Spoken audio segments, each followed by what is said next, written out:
বাবা মা বেঁচে থাকাকালীন ছেলে তার স্ত্রীকে হজে নিয়ে যাওয়া যাবে কিনা।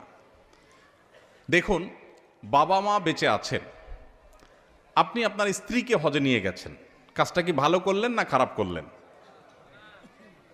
সবাই বলতেছেন খারাপ করলেন। মাশাআল্লাহ, বাংলাদেশে মানুষ অবশ্য ঘরে ঘরে মুফতি আর ঘরে ঘরে ডাক্তার। অসুখ হইলেও বুদ্ধি দেওয়ার লোকের অভাব নাই, আর মাসালা তো বলার লোকের কোনো অভাবই নাই। মাশাআল্লাহ। ভাইরা আমার, হজের ব্যাপারটা হলো নিজের টাকা থাকলে নিজের হজ করানো ফরজ। নিজের টাকায় কাউকে হজ করানো কখনো ফরজ হবে, সেটা বাবা মাকেও না, স্ত্রীকেও না। এখন যদি নফল হজ করানোর ব্যাপার আসে, প্রসঙ্গ আসে, অবশ্যই আপনাকে আল্লাহ টাকা দিয়েছেন একজনকে নফল হজ করানোর, তো আপনি কাকে প্রায়োরিটি দিবেন? তার উত্তর হলো অবশ্যই আপনি স্ত্রীর উপরে বাবা মাকে প্রায়োরিটি দিবেন। তাহলে উত্তরটা একটু ক্লিয়ার করে বলতে হবে। আপনার নিজের উপরে যদি হজ ফরজ হয় তাহলে আগে নিজের হজ করতে হবে। আমাদের দেশে বউয়েরই হজ করানো তো বহুত পরের কথা। অনেক ছেলে বাপ মারে হজ করানোর আগে নিজে হজ করলে গ্রামের মানুষ সমালোচনা করে, কত খারাপ ছেলে, বাপ মারে হজ না করে নিজে হজ করছে। এই সমালোচনা কি যৌক্তিক না অযৌক্তিক? কেন অযৌক্তিক?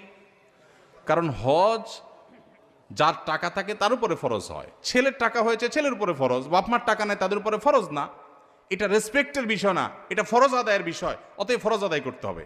কিন্তু ছেলেরাও অনেক সময় নিজে হজ করতে চায় না, বলে যে এত সকাল হজ করে ফেললে আরও তো জীবন বাকি রয়েছে, জোয়ান বয়সে হজ করে ফেললে শুনছি যে হজ করলে আর কোনো আকাম কুকাম করা যায় না, তো এত তাড়াতাড়ি হজ করে ফেললে কেমনে হবে, এখনো তো অনেক কিছু বাকি।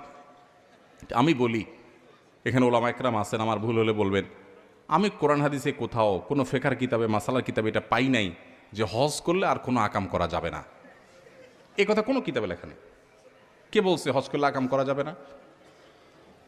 আকাম হজ করলেও করা যাবে না, হজ না করলেও করা যাবে না, ওইটার সাথে হজের কোনো সম্পর্ক নাই। আমাদের দেশ থেকে সব বুড়া মানুষ হজ করতে চায় আর সব হারাহারি করে, এদিকে হারায় ওইদিকে যায়। আপনি ইন্দোনেশিয়ান, মালয়েশিয়ান, অন্যান্য দেশ থেকে সব ইয়াং বয়সে হজ করতে চায়, ওরা হারায় না। আমার দেশে সব হারায়। মিনাতে অনেক বছর আগের কথা, মানে 10-12 বছর আগের কথা, এক হাজি সাহেব দেখি যে শুয়ে আছে। তখন এখনকার মতো এত সুশৃঙ্খল ছিল না, পুলিশের এত অ্যাক্টিভিটিস ছিল না। তো আমি মিনার দিকে আসলাম মুজদালেফা থেকে, আরাফাত আরাফাত থেকে মুজদালেফা রাতে যাপন করে আসছিলাম। তো ওই মুরব্বীকে দেখলাম এবং তার গলায় প্লাগ আছে বাংলাদেশের পতাকা, দেখে চিনলাম আমার দেশি মানুষ। বৈশা ভালোর জন্য জিজ্ঞেস করলাম, বাবাজি আপনি কি আরাফাতে যান নাই, মুজদালেফা যান নাই? কয় না, আমি 2 দিন ধরে এখানে আছি বাবা। তোমাকে বলেন কি, সবাই তো চলে গেছে, আপনি যান নাই? কোন আমি যাই নাই, এখানে আছি, এই তো হজের এলাকা। তো আমি বললাম হজ হয় নাই তো, আরাফাতে না গেলে তো হজই হবে না, ওটা ফরজ। আমার উনি ধমক দিয়া বললেন, তোমার মাথা, হজ করার নিয়ত করে আসছি, হজ হবে না, কে বলছে তোমারে? আমি আর কথা না বাড়ায় দেখলাম যে যান বাসায় চলে যাই। তো বুড়া বয়সে হজ করতে গিয়ে অনেকে উল্টাপাল্টা করেন। তো জোয়ান বয়সে হজ করবেন, যাদের ফরজ হয়েছে বাবা মাকে নিয়ে করাতে পারলে আলহামদুলিল্লাহ, কিন্তু না করাতে পারলে নিজের হজ করবেন। বাবা মারা মুরব্বীরা যারা আছেন উল্টাপাল্টা বদদোয়া দিবেন না, ভুল বুঝবেন না যে ছেলে নিজে হজ করলো আমারই করালো না।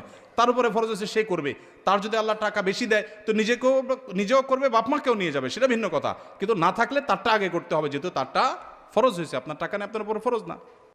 মেয়েরা বাপের বাড়ির জমি বিক্রয় করলে হজ করা কি ফরজ? বাপের বাড়ির জমি বিক্রি করলে মেয়েদের উপর হজ ফরজ কিনা বলেন, উত্তর দেন। মুফতি তো আপনারা সবাই, একটু আগে তো দিলে, এখন আর দিবেন না। দেখুন, বাবার বাড়ির জমি বিক্রি করে সম্পদের ভাগ পাইছেন কোনো মেয়ে, যদি সেই টাকা দিয়ে তিনি হজ করতে পারেন, মেয়েদের হজ ফরজ হওয়ার জন্য 2 জনের হজের টাকা থাকা লাগে, নিজের এবং মাহরামের। তার মানে এখন বর্তমান বাজার অনুযায়ী যদি 6 লাখ টাকা লাগে হজ করতে, তাহলে 12 লাখ টাকার মালিক হলে হজ ফরজ হয়। এখন যদি বাবার বাড়ি থেকে যেই জমি পাইছেন ওইটার ভ্যালু 12 লাখ হয়, তাহলে আপনার উপর হজ ফরজ। কথা কি বুঝাতে পারছি? এখন বলবেন জমি বিক্রি করে হজ করবে? হ্যাঁ, জমি বিক্রি করে হজ করবে ওই ব্যক্তি যে জমির ইনকামের উপরে ডিপেন্ডেন্ট না, যার জমির ফসল দিয়া তার 12 মাস চলে, সংসার চলে, তার জন্য জমি বিক্রি করে হজ করা ফরজ না।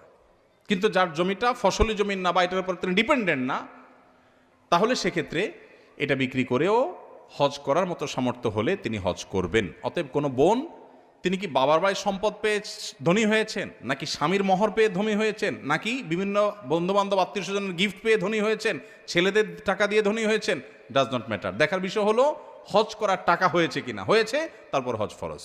বোঝাতে পারছি? বদলি হজ করার ক্ষেত্রে, বদলি হজ করার পূর্বে যদি যিনি বদলি হজ করবেন তার নিজের হজ করা কি আবশ্যক? বদলি হজের নিয়ম কি? অবশ্যই আবশ্যক।